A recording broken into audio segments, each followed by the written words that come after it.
আসসালামু আলাইকুম রহমতুল্লাহ। যারা উট চড়ানো, ছাগল চড়ানো, ভেড়া চড়ানো এই ধরনের বিষয়ে আসতে চান, যে কোনো আরব গালফে, ওমান কিংবা দুবাই, সৌদি আরব এই ধরনের জায়গায় যদি আসতে চান, নিশ্চয় আপনারা চিন্তা করে আসবেন, দেখে শুনে আসবেন আপনাদের সাথে যায় কিনা।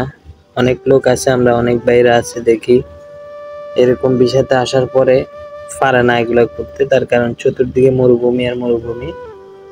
এখানে এমনও দেখা যায় কি আপনার অনেকজনে এরকম 100, 200, 500 ছাগল নিয়ে এক জায়গা থেকে আরেক জায়গায় চলে যায়। তো এখানে তাম্বু টাকায় থাকা লাগে, তাম্বুর ভিতরে।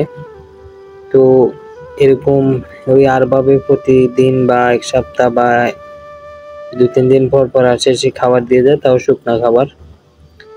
তো অনেক লোক দেখা যায় আসার পর এগুলো পারে না। এই কারণে বলতেছি, যারা পারবেন না তারা কখনো আসবেন না এসব ধরনের বিষয়।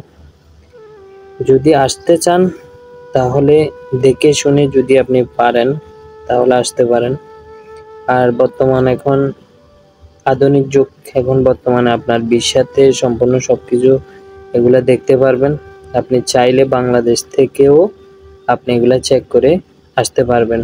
অনেক লোক আছে, অনেক দালালের মাধ্যমে যদি বিষয় কিনেন, তাহলে দেখা যায় কি আপনার দালালেরা মিথ্যা কথা বলে, ভিসা বলে, একটা দোকানের ভিসা বলে হয়তো মাজার ভিসা দিয়ে দেয়, দোকানের ভিসা বলে হয়তো এরকম ছাগল ছাড়ানি বা বেড়া ছাড়ানি এই ধরনের ভিসা দিয়ে দেয়। তো এগুলো অবশ্যই আপনারা যাচাই করবেন, যাচাই করে তারপরে আসবেন।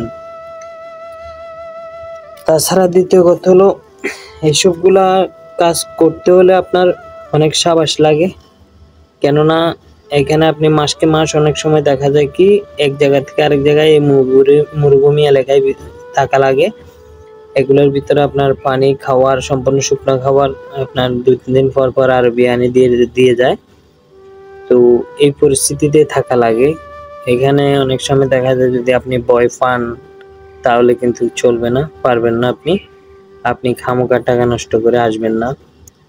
তো আমার ভিডিওটা যারা দেখতেছেন, যদি ভালো লাগে শেয়ার করবেন, আপনার পরিচিত আপনার বন্ধু বান্ধবের দেখার জন্য সুযোগ করে দিবেন, শেয়ার করবেন, লাইক করবেন। আর আমার ফেসবুক পেজ থেকে দেখলে আমার ফেসবুক পেজটাকে ফলো দিবেন। আর যদি আমার ইউটিউব চ্যানেল থেকে দেখেন তাহলে আমার ইউটিউব চ্যানেলটা সাবস্ক্রাইব করবেন এবং কি লাইক, কমেন্ট, শেয়ার করবেন, যেন আপনার পাশাপাশি আপনার বন্ধুরাও দেখতে পারে। তো এখানে আমরা একদম বিকেলবেলা আসছি, এখানে সব সময় দেখি, আমরা সাইটেই কাজ করি পাশে। তো সব সময় দেখি এখানে মানে বিভিন্ন লোকে ছাগল চড়ায়, ভেড়া চড়ায়। তো এই কারণে আসলাম এদিকে উপরে জায়গাগুলো দেখতে। তো দেখার পরে মনে হলো আসলে একটু জানানো উচিত আপনাদেরকে, কেননা হয়তো এগুলো আপনারাও করতে